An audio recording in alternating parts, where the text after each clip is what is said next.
1932, somehow Mama knew God had a plan for you.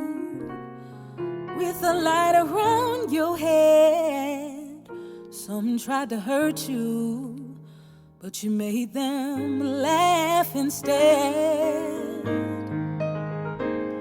Funny man, superstar, change of plans, the movement called 10 kids and a wife, but human rights became your life.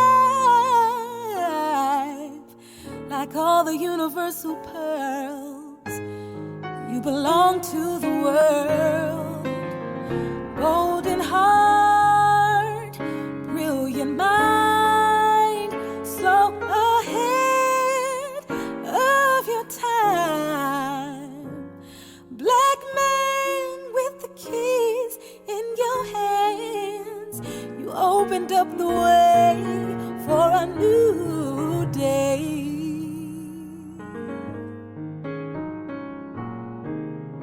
As a little girl, I didn't know what you meant to this world. But if I had a dime for every time somebody told me that you saved their life and changed their mind, you planted seeds so long ago deep in me, so I would grow into a flower who loves herself. Dad, I had to tell you myself. So proud of what you stand for. All these years that you've endured. Golden heart, brilliant mind, so ahead of your time. Black man with the keys in your hands, you opened up the way for a new day. The original cool, you always broke the rules with the courage to tell the truth. You bring the rhythm to heal our blues. Black man with the keys in your hands, you opened up the way for a new day. From hunger strikes to war on drugs, taking on the corporate thugs. You went to jail 1,000 times, exposing white supremacy crimes. From human rights to eating right, you led the world into the light. A universal God force, information is your power source. Fire starter, innovator, peacekeeper, magic maker, actor, author, philosopher, comedian, warrior, soul survivor, golden son, freedom fighter, chosen one, living legend, the coolest yet. The world still ain't caught up with you yet. Black man with the keys in your hands, you opened up the way for a new day. Facing the rising sun of our new day begun. Let us march on till victory, till victory is won.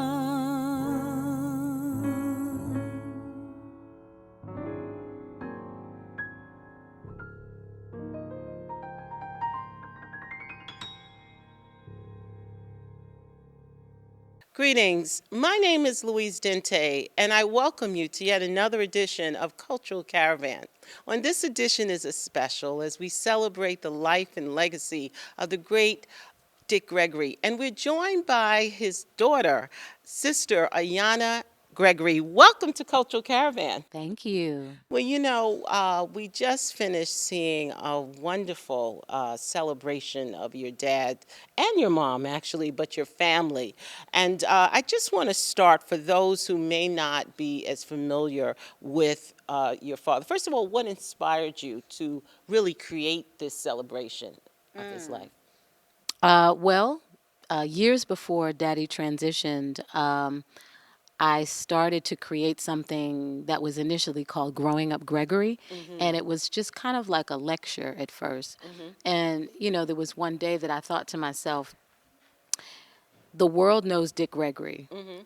Many did not know about the story of his wife, nor did they know about his 10 children. And so I thought that it would be really cool to tell the stories that the world didn't know about our journey as children of the movement, about my mother as a quiet, unsung shero. And so what began as just me writing down stories. I just wrote down stories. I called my siblings from around the country. I interviewed them. I interviewed my mother and father, and I just wrote all these stories down. And I thought, so initially it was really just to archive the family history. And then I thought, I don't know nobody that got this story. This story has to be told. And everybody's story is like that. It's like everybody has a unique story. And I thought, this story has to be told for so many different reasons. And so then it turned into, it went from a lecture to a play because I thought, okay, a good friend of mine named Erskine Freeman, who's a playwright, he pushed me. He said, you are not using everything you have to tell this story. You're a singer, you're an actor, you're a dancer. Put all that in there. You do impersonations. Add that in there. And so I thought, it would be, how much more powerful would it be, not just to tell the story, but to show the story, to become the story. And so that's kind of how it morphed and evolved into the actual play, Daughter of the Struggle, that it has now become.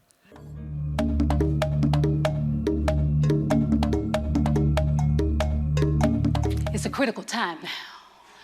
A time to remember and recall who we are. Become who we were born to be. And then, me and my big sister Michelle, she was 5, and she wasn't scared of nothing. And so we was trying to make each other laugh till Mama told us to hush. This was serious business. We was marching for freedom. And we was marching, and we... Black man with the keys in your hands, or you opened up the way for a new day. For the audience who may not know, what were some of the highlights? What do you want people to take away with understanding your experience and the experience of your 9 other siblings in terms of growing up, Gregory? It was definitely not an easy experience in that my father was teaching us to be free thinkers. He was teaching us to go against the grain. And as a child, I didn't necessarily want to do that. So I had to really grow into the revolutionary spirit that I now have. There's a 14-year span. My oldest sister was born in 1959. My youngest brother was born in 1973. And so I had siblings who literally lived through the entire civil rights movement. And then the ones on the end, like myself and my brother, who weren't born until the early 70s. So the experiences are so varied. So, for instance, my sisters, Lynn and Michelle, were literally 3 and 5 years old the first time they saw the face of a police car. First time they were thrown into a paddy wagon and went to jail as children. There's the stories of my sisters, Paula and Zenobia, who were 13 and 14 in Greenwood, Mississippi, facing the Ku Klux Klan, facing armed soldiers with guns pointed at them, facing death at 13 and 14. And so there was the coming of age stories to sort of look death in the eyes as a child and come out on the other end and say, I didn't have a gun in my hand, I didn't have a bomb in my hand. I moved with the courage of 10,000 armies, though, and made it to the other side of that bridge because my father taught us that fear and God don't occupy the same space. Well, that means sometimes you got to keep on moving even when you're scared, until you reach that space where you really do recognize the God inside me knows fear and God don't occupy the same space. So it was tested over and over and over. I mean, there was we lived a very dichotomous life, especially the younger ones of us whose much of our early lives were spent not in Chicago where we were born, but in Plymouth, Massachusetts, where we moved to. And so I was 2 when we moved. So my older siblings, they knew Chicago, they knew the South Side of Chicago. Me, I just knew Massachusetts, which was a very white experience. And so it was not kind or loving or reflective of who I was. And so I lived in this power to the people household, but as soon as I stepped outside that door, it was like, we don't know you, we don't love you, we're not going to celebrate anything that is you. And so I had to really fight this duality, or exist in this duality and find myself in it. So part of my childhood was sort of like me grasping to find myself because there was this God force inside that was gangster. It was powerful, and I was afraid of it. It was so big. It was so much. It was heavy. And so to be in school, it was like I'm trying to dumb down because I don't want to stand out. I don't know what to do with all of this. And so it took me, years and years. And then I get into high school and I realize I can't hide from this. I can't hide from who I am. It's becoming increasingly difficult to dumb down that which is my birthright. And so then, part of my childhood was stepping into my own and realizing, okay, daddy taught us all of these things, many of the things that we didn't even necessarily want to study. But then we come around full circle and realize, damn, daddy was right again. So we grew up vegetarian. And there were all these things we couldn't do. We couldn't eat meat. We couldn't eat dairy products. We couldn't eat white bread. We couldn't eat sugar. We couldn't get our ears pierced. We couldn't perm our hair. We couldn't cut our hair. We couldn't eat and drink at the same time, or all these rules. And it's like, man, you give a child all these rules, they want to do the opposite, right? But then you eventually come around full circle and you realize, oh, that's what daddy was doing. Oh, I really do feel better when I eliminated that junk from my diet. So we rebelled, we snuck stuff when he wasn't around, and part of the play was telling some of those stories. And even when we were like sneaking because we couldn't watch television, but we had this black and white television that we would try to sneak it. It's like you got 10 kids with big afros trying to see a 4-inch television that was black and white, and we only got 3 channels because we lived in the woods. So the stories were those kinds of stories. They were very unique stories. Now, one of the great things about this play is that you actually are bringing Dick Gregory to another generation. Yeah. There are a number of children, obviously those, particularly millennials, Generation Z, who never heard or may have heard, in the scene of history book. You actually bring him back. For those of a certain generation, obviously the baby boomers, they know, they've heard. But for those who've never heard, who understand, actually you sharing your experiences, being right there front and center with a father who was there and a mother who was actually active in the struggle. Yeah. So your play, Daughters of the Struggle, actually takes us on that personal journey. Now, when you think about that journey, you think about, what was, you also talk about your mother, and you talk about this very strong, they always talk about this whole thing, behind every strong man, there's a strong woman. Talk to us a little bit about your mother and her role in terms of keeping the family together. I used to be ashamed to say I really didn't know who my father was when I was young because he was always gone. But my mom, she was with us every day. She took care of us. It was like 10 kids, no days off, ever.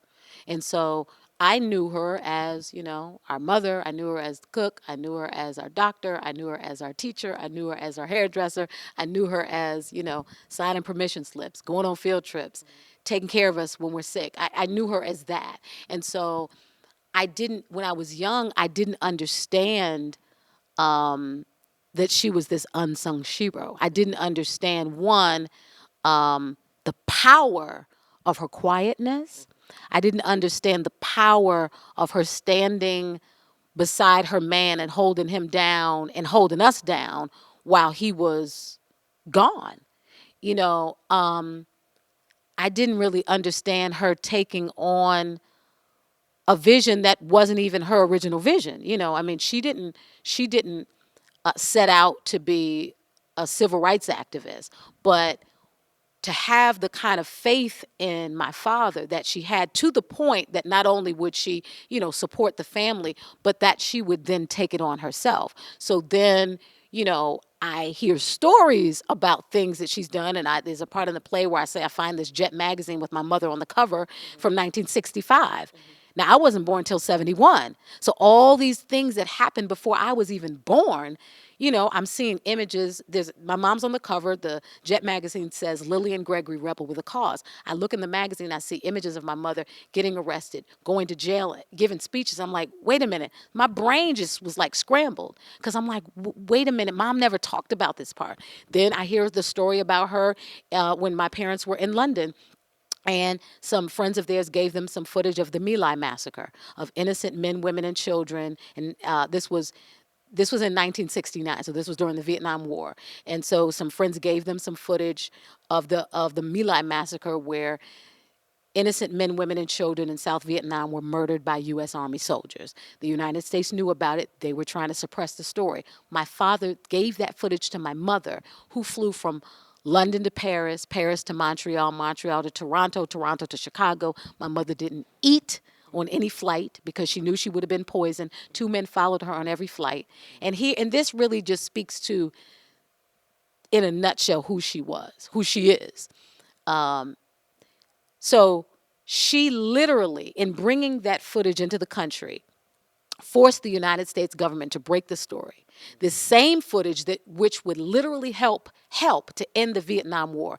This woman who quietly helped to change the course of human history, nobody even knew her name. And her children didn't even know where she was. They just knew mommy made it home on Monday for Michelle's dance recital. So this sort of, in the story that I tell, I really wanted to paint the picture of like the mom who was home with us every day. And yet she was on the front line too. And yet she spent countless Christmas days in jail, oftentimes pregnant with one of us, sometimes pregnant with twins. She was pregnant in Selma, 8 months pregnant. When I grew up and went to Selma, they said, yeah, your mama was in that jail cell. And yeah, you got to hear about how gangster your mama was. I'm like, what? My mama? So it was like all of these stories that began to tell this story, this larger story of who my mother actually is. And she's just an amazing woman. We're actually going to be honoring. They're going to be honoring my mother. She's going back to Selma for the first time, probably since the '60s, and they're going to be honoring her for the first time since she was pregnant with twins. Wow.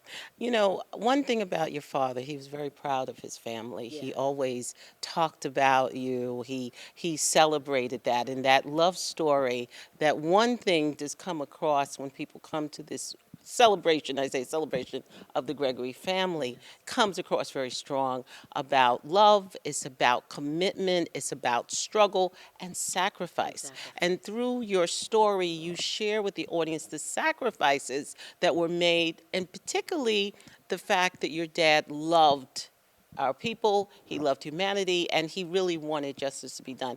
And certainly, one of the things, as you said, you've carried this story around the world. Yeah. What has been the reaction to people to this story? Honestly, it's been overwhelming. I have been overwhelmed by the responses, because, when you tell a story that's so personal to you, you don't know how other people are going to relate to it. You don't know what the responses will be. And so I just knew that I had to tell the story. And so the responses have been, they've been overwhelming. I've taken it to, elders. I've taken it to children. I've taken it to, all white audiences. I've taken it to schools in Jamaica. And it's been interesting because sometimes, especially when at the time that I've done it, outside of the United States, I didn't even know, are they going to even have a context for this? And what I realize is that when you tell a story and that story um, is steeped in resilience and is steeped in courage and is steeped in resilience, the story translates wherever you go, wherever you go. And so, you know, when I see people crying who didn't even live through it, but they felt something. And then I see, the elder black mamas and babas who are in tears and say, you brought it all back. Um, and thank you, daughter, because at least I know that you got it, that the transfer was successful. And so it's an honor to be able to sit at the feet of elders who've seen it and they're in tears and they're telling their stories. Because again, it's this, the response has been overwhelming. And to me, even more important than that, it seems to inspire people to want to say, I'm going to tell my story. Yeah, I lived that, because sometimes we're in the audience and a grandmother and a grandchild are sitting there, and the grandmother's, it's bringing all these memories back, and the grandchild never even knew because she never even told them. And so it's like, okay, we got work to do. So yeah, it's been powerful. What do you want people to take away from this experience? Because what we see on stage is not just some play. This is an experience. This is a experience that the audience actually is going through. As much as we see you actually reliving this, what do you want people to take away with them? I want people to take away what Daddy said, that fear and God don't occupy the same space. We live in a time where every time you turn on the news, part of the intention is to instill so much fear in us. And so, if there was ever a time to be still, it's now. If there was ever a time to know with beyond a shadow of a doubt that love wins, because when I tell the story of, these civil rights, sharecroppers who couldn't read or write, grandmothers on canes, and, men, women, and children marching, and you got the state troopers and federal guardsmen, all these guns pointed at them, and yet there's fear in the officers' eyes, not the people marching. It's like, wait a minute, what's really going on? So what is this magic that we have? What is this God voice? What is this spirit inside, beyond what the news says, beyond what our rational mind says? There's spirit at work here. And that's really what I want people to take away. We've been dumbed down and distracted from listening to our God voices. And so, there's a part at the end where I'm like, turn off the TV, you be the movie. Put the phone down, the smartphone that's made us dumb. Put your ear to the ground. Listen to the earth. Breathe. Meditate. Be still. Listen to your voice. There's no amount of information out there that can tell you what you're supposed to do from in here. And so it's really that lesson every lesson that my father gave me that is now in full bloom, it's all comes back to all roads lead back home. Everything you was trying to run from was a part of your transformation. Every time you tried to go outside and get something outside yourself, God led you back inside. So it's that to the children. I see the light in your eye. I want to say to what I want the young people to get is that it was young people who made every revolution and every movement possible. So wanting them to see, and that's why I tell it from the child's perspective. Like, it was young people who made a difference, who put their life on the line, who were ready to die, not because somebody stepped on their sneakers, but because they were fighting for freedom. And they were ready to see a new day, even if that meant they weren't going to live to see it. So it was, wanting them to get the sacrifice, not just for the sake of sacrifice, but really like we are the ones we've been waiting for. We got this. Well, I just want to say on behalf of Cultural Caravan, we salute you, the work, your family, for your sacrifice, for your commitment to us, to the community, and to humanity. And I would like for those in the audience who may want to find out more about your production, about your work, can you give us, some information on how people can follow up? Absolutely. So you can go onto my website, which is ayannagregory.com. That's AYANNA Gregory.com. You can find me on Facebook just under Ayanna Gregory. You can find me on Instagram and Twitter at I'm Ayanna Gregory. That's I am Ayanna Gregory. So I'm very easy to find. You can find my work on YouTube. And you can get my music on iTunes. I'm very easy to find. Um, I'd love to end with a song. Can I do Yes. that? Oh, please. We love it. This is a freedom song meant to go around the world. Critical time everywhere in the world. Wake up, 'cause we stand at war. Ask yourself, what are you living for? So you say you're a no limit soldier, but you're living off the lies that they told you about what and who you are. You ain't never been a thug, you was born a star. With all the ice and the platinum chains, I guess slavery has a new name. Willie Lynch gets to win again every time we hurt each other for material ends. Baby girl, your body not for show. The money he give can't feed your soul. Don't you know you hold the world in your hands? So change the game, respect yourself, and the world will follow. Warriors rise. I see the fire in your eyes. Take back your life, take back your life. Warriors rise. I see the fire in your eyes. Take back your life, take back your life. Fantastic. Again, I want to thank you so much for joining us, and we encourage the audience to seek out Ayanna Gregory, and we again want to thank you so much for sharing a moment with us. Thank you. Well, I hope you've enjoyed this broadcast, and we continue to encourage you to tune in, to write, or tell a friend. But until next time, Louise Dente saying thank you.